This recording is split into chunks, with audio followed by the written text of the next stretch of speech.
Clearwater Marine Aquarium. So how many of you guys have heard of winter? Very good. How many of you have heard of Panama?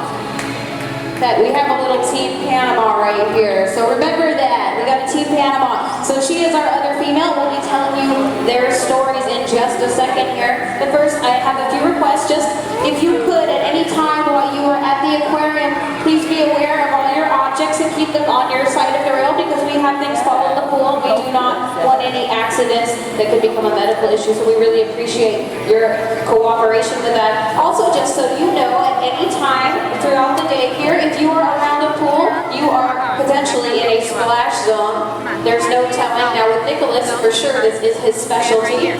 Panama in winter, lower probability of getting wet when watching their presentations, but just be aware it is salt water in case you have an electronic nearby that you value. So welcome again to Clearwater Marine Aquarium. We are a non-profit working animal hospital that is dedicated to the rescue, rehabilitation, and release of marine animals. So basically what that means for you guys is not only do you get to come here and see these really cool animals, but you are helping support conservation and you are also helping us give them a second chance at life because we could not do the work we do here without your support because we are a non-profit facility. So it looks like Winter's gonna say hi. Everyone wave back. Oh, very nice, Winter. Now, at any time during the presentation you see something you like or you think is cute or funny, go ahead and clap and cheer really loud. The girls feed off that. Winter is a movie star, so she is used to that kind of attention. So we're going to get a good look at the injury site here that Winter is so famous for. That is a look at her peduncle. That's the name of that body part. It's kind of a funny word, peduncle. Cammy's just gonna have her hold that peduncle up like that. Now this is all training. Winter knows that she is supposed to do this, and if she cooperates, because it is voluntary, she will get something good. Looks like Panama is doing some bows in the back pool. Very, very nice. Let's give Panama a big round of applause. Team Panama, cheer real loud. One person on Team Panama, that's okay. Winter's gonna say hi again, very nice. So all the training we do here is based on positive reinforcement. That means when the animals do something we want them to do, we give them something they like, a kind of reward. But I'll tell you more about that later. First I'll tell you Winter's story. So how many of you have seen Winter's movie, Dolphin Tale? Okay, it's about 40%, 50%. Well, there are some differences. Now the story in the movie was based on Winter's story, but there are some differences between the factual story and the Hollywood version. And I'll go ahead and just tell you her official biography as we know it here at CMA. Winter was found about 6 years ago, or about 5.5 to 6 years ago. And she was actually about 2 months old when she first came to the aquarium. Now that's a very, very young dolphin. And what happened was she was found tangled in the rope of a crab trap. Now a crab trap is a type of fishing device that sits on the floor of the ocean in shallow waters where crabs will come in and the fishermen will come and harvest those crabs. But it's attached to a rope and a buoy.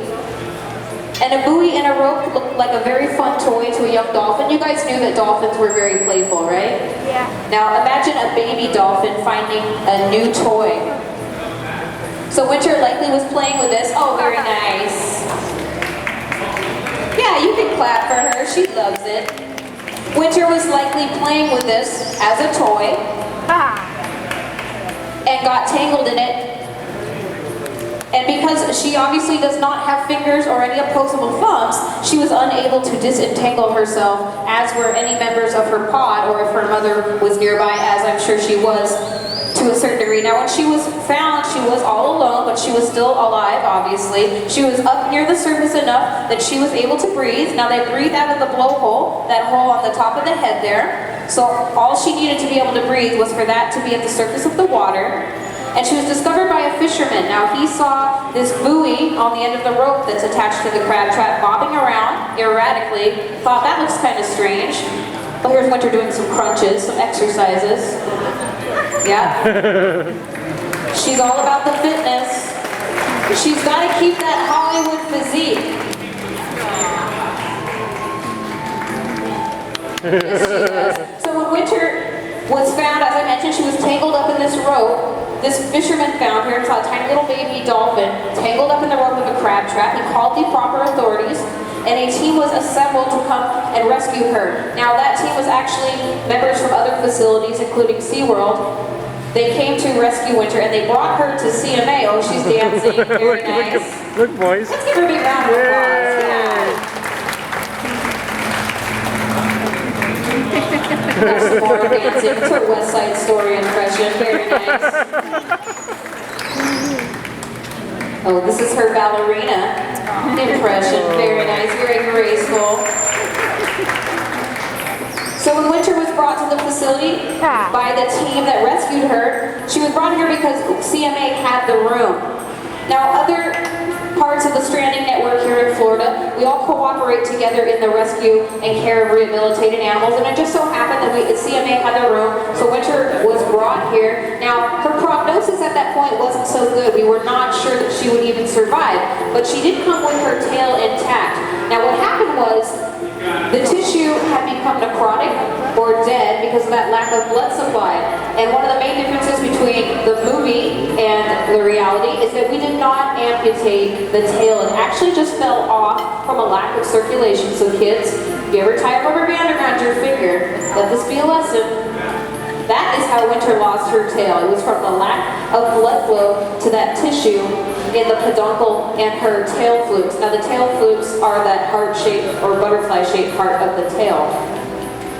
So after the tail fell off, the tail flukes fell off, she was treated to be sure there was no infection, and something very interesting happened because we were wondering, how is this dolphin going to swim without her tail flukes? Does anyone know what happened? She taught herself to swim in a side-to-side motion. Now that part of the movie is factual. She taught herself to swim in that side-to-side motion that you see her using, and she's also using her pectoral fins, which are the fins up here, kind of like our arms. You'll see she glides through the water very well with that method of swimming. Unfortunately, it has caused that curvature in her spine, and this is where the prosthetic tail comes in. The prosthetic tail is used as a physical therapy tool to treat the curvature of the spine by allowing her to use the up and down swimming muscles. Let's clap for her when she gets this back to Cammy. Very nice. Big kiss. And a big kiss. So when she uses the physical therapy tool that is the prosthetic tail, it allows her to take the stress off those side-to-side swimming muscles, which although they allow her to move, are not natural dolphin swimming muscles. It is not a normal form of dolphin locomotion through the water. The tail actually allows the up and down movement, which is natural to dolphins. So it not only strengthens the muscles that she is otherwise not using, but it takes the stress off those side muscles that you see are somewhat overdeveloped. So now we have Cammy, our trainer, putting the tail on, and I'll go ahead and explain this process as you see it happen. She's putting first a sleeve on. It's a silicone gel. It's kind of a squishy feeling gel, and it's very soft. And the purpose of this is to kind of suction it's to stick to her skin. It's kind of like a Chinese finger trap. So there's a level of friction that allows the sleeve to stay on, but it's not hard or firm, so it's not going to damage her skin. Now dolphins have very sensitive skin, and we don't want any rubbing or chafing that might become uncomfortable for her. And even with humans that wear prosthetics, this is often an issue. So sometimes they'll wear parachute silk or something like that under the prosthetic to be sure that it's not rubbing on the skin in an uncomfortable manner. Now this is very, very important for Winter because dolphins, as I mentioned, have very sensitive skin, but also because we want it to be comfortable for her. Because if she is uncomfortable, she's probably not going to want to put it on, right? So we want to make sure it's a very positive experience. Now after that sleeve and that cup on the end go on, we put the actual tail on. And there's another sleeve that fits snugly over the first sleeve. And it provides that friction that keeps it on while she's moving her peduncle up and down. And we have a little rubber band part right there that seals it off. Make sure there's no water getting in there. And Winter is just about ready to go if you guys want to get your cameras ready. Now all this is within a training session. Winter has been trained